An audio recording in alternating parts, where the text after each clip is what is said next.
Coach, we find ourselves at the foot of the Rockies, Denver, Colorado, for this edition of the NFL on EA Sports. A moment ago, through a shower of pyrotechnics, it was the hometown Broncos taking the field as they get set to do battle with Matt Ryan and the Atlanta Falcons.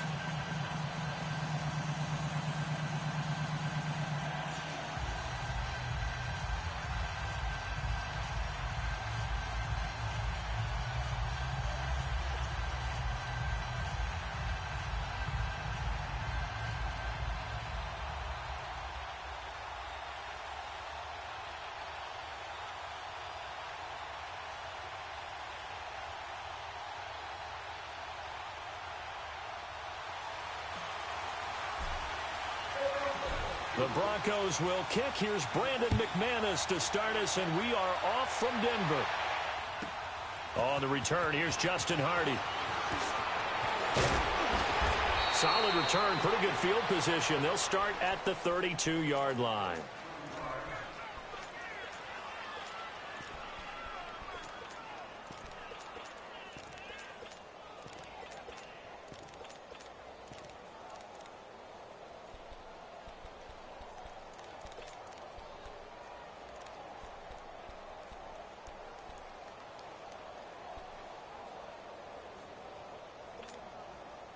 From the 32 now, here's 1st and 10.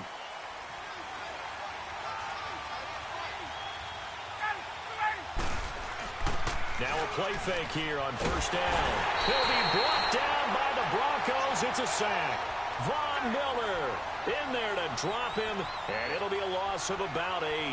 And so much for that great field position to start the game. Now they're way behind the sticks. Can't wait to see what their 2nd down call is going to look like now.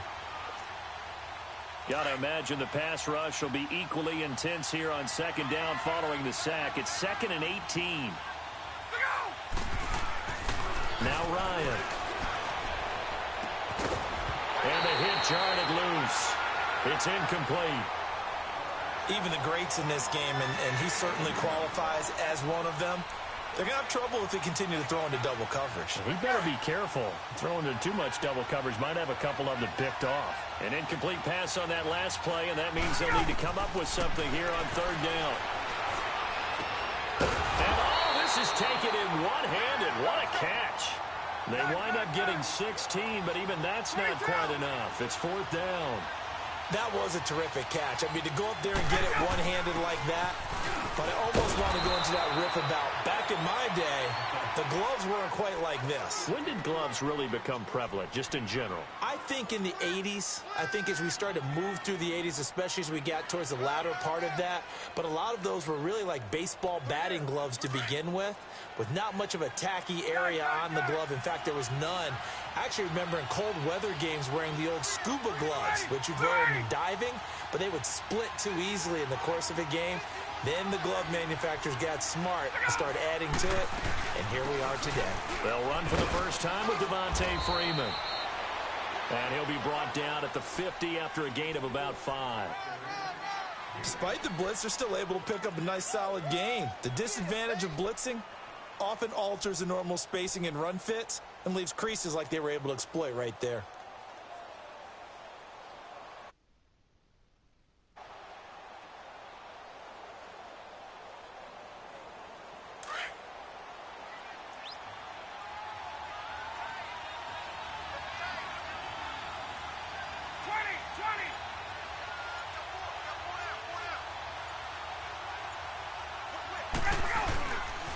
Now Ryan going to give it to Freeman. And this carry not as productive. He's swallowed up at the line of scrimmage. No gain on the play that time, and they'll look to convert on what will be a 3rd and 4.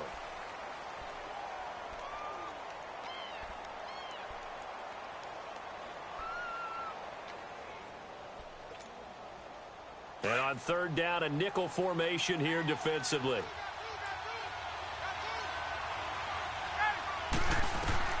From midfield now, here's Ryan.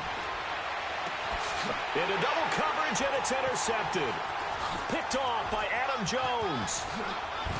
And the return stops just a few yards shy of midfield. They'll spot the ball at the 47-yard line. Certainly not how they envisioned ending their opening drive here in the first quarter. Too many ones in this play. First quarter, first drive, first interception thrown. And that last one, that hurts.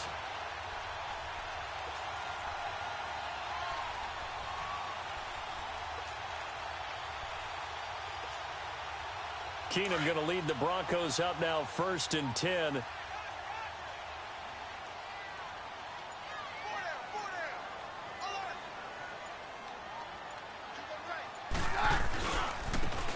And on the ground they go with the running back. And they'll get him down as he's inside the 40. First down yardage on the first play of the drive, 14 yards.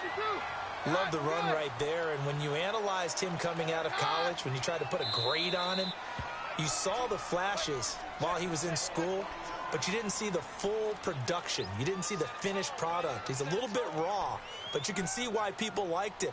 Those types of runs make you think there's plenty more there, and we'll see if that continues for him. So from the 39 now, they'll come up on a 1st and 10.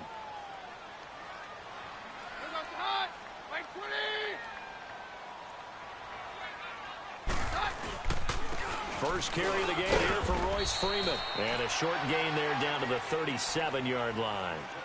And Duke Riley will get credit for the tackle. They tried a quick hitter inside, but that one was swallowed up because what they're hoping, those big defensive linemen will take the bait and move laterally and open up a crease that they can run through. Didn't happen on that play.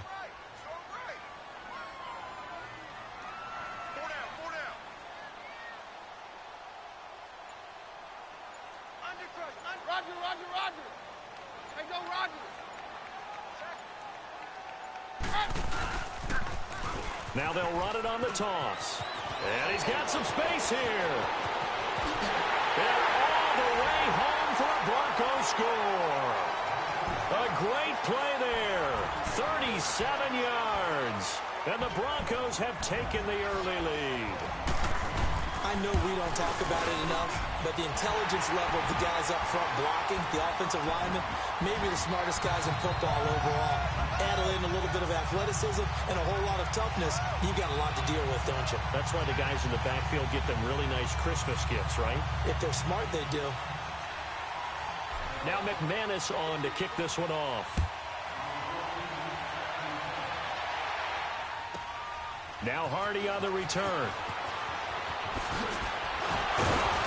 And a pretty good return here. He'll be stopped just shy of the 25 at the 24-yard line. Falcons coming back onto the field here. And earlier we gave a dubious stat about Matt Ryan. How about a dubious team stat after that loss last week, Charles?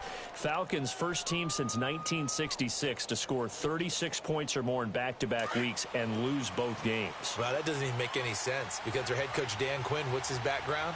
Defense, and normally that comes out and shines for him, but they've had a lot of injuries on that side of the ball, lost some key personnel. Let's give him some good news, though. Julio Jones leading the league in yards with 502. No touchdowns, though they've got to get him in the end zone. And the rookie, Calvin Ridley, leads the league in touchdowns with 6. That's pretty impressive. It is interesting, though. Julio Jones on pace for 2,000 yards, but no scores. They go play action here on first down. He's going to launch this thing way downfield. He couldn't quite hold it. Got hit. Ball pops out. Incomplete. I know exactly why he tried to throw the ball to Julio Jones there.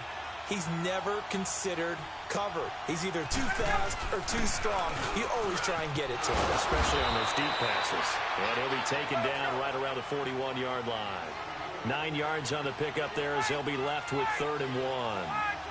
And there we saw one of the downsides of blitzing during a rundown because sometimes you get out of your gaps. You don't fit the run quite as well because you're headed towards the ball carrier with abandon.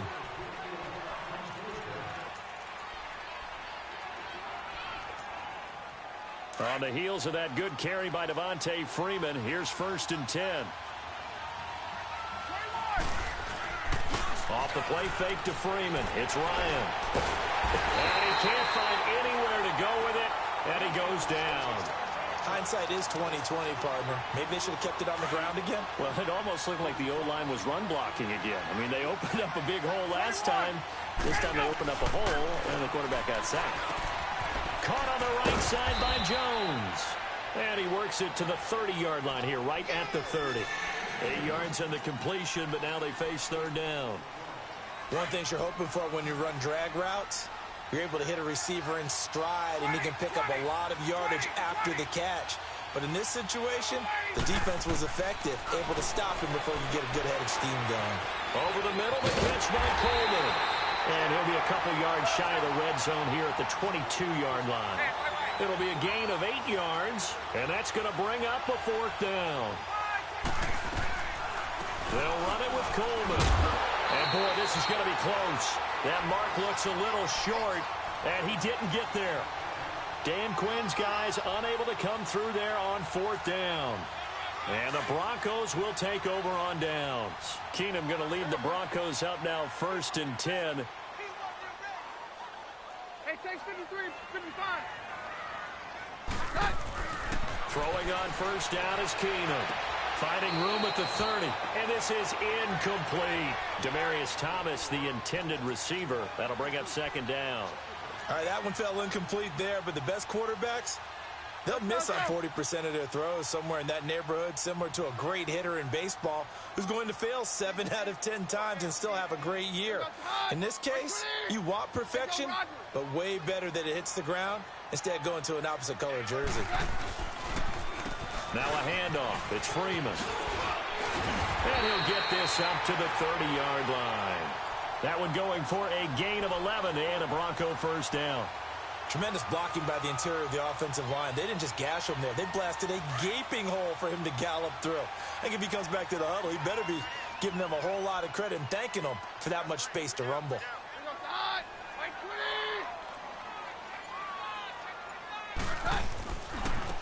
Now a handoff looking right. And he'll slip his way up across the 30 to the 32. 2 yards on the carry there. It'll be second down. I know the scouting report on him is that he doesn't possess the eye discipline to be an elite linebacker. And what that means is his ability to read, react, and make a play. But on that one, he looked like one of those guys.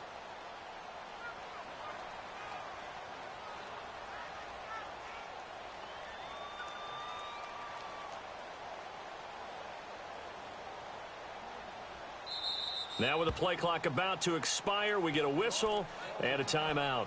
That's their second, so they'll have one remaining here in this second quarter. We'll be right back.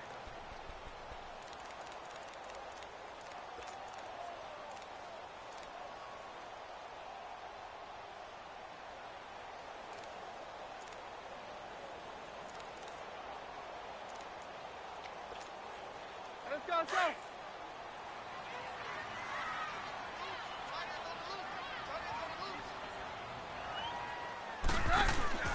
Back to throw, Keenum. He's going to flip that out to the flat. It's complete. And he'll be out of bounds after getting this one across the 40. A 10-yard pickup, and it's enough for a Broncos first down. And at his size, he's a smaller back. You can get him to football. He can kind of get lost, make someone miss. It's good for him. Yeah, it's great for him. I like what you said there. Sometimes he gets lost in the traffic a little bit, but get him out in the open field into some space.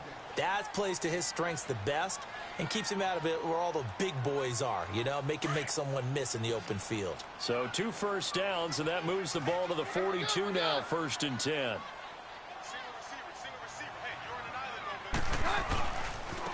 And they'll try the ground game here with the running back. A loss of a full 3 yards, and now it's second down. It's a tough one right there. He ran right into the teeth of the blitz as the linebacker was freed up in order to stuff that one for a loss. I think quarterbacks got to see that. Got to find a way to audible to something a little more advantageous. Now that play is blown up, losing yardage back at the 35. And now a timeout defensively by the Falcons, as they'll talk it over here before what will be an important third down.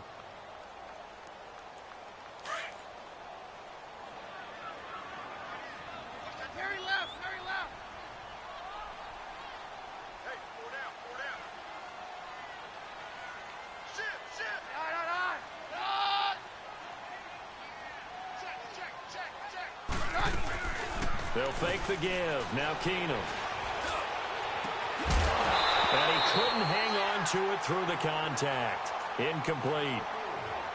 The beauty of being able to play a zone defense when you can sit back and see the ball coming out of the quarterback's hands, guess what? Creates a lot of confusion, kind of a muddle in the middle of the field where you can go make a play on the football. On is the punter, King, to send it away. This is taken at about the 14.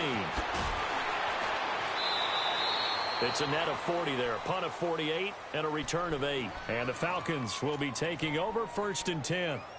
So out come the Falcons now. And on the last drive, they were in field goal range.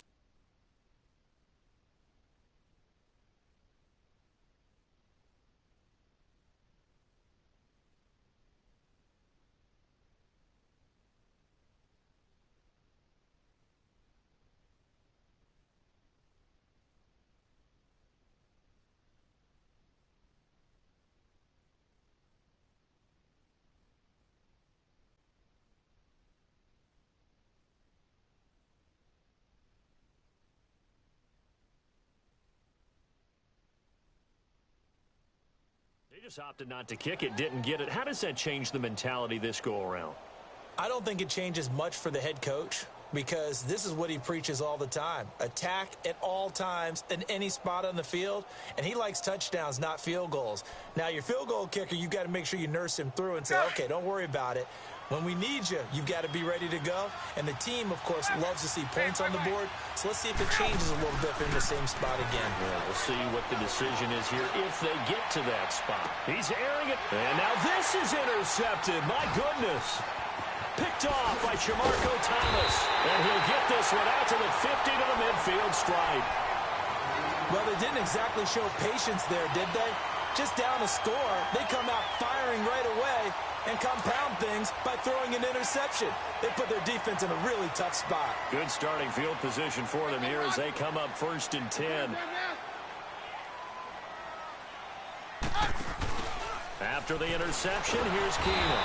Under pressure here, and down he goes. Sacked back at about the 43-yard line.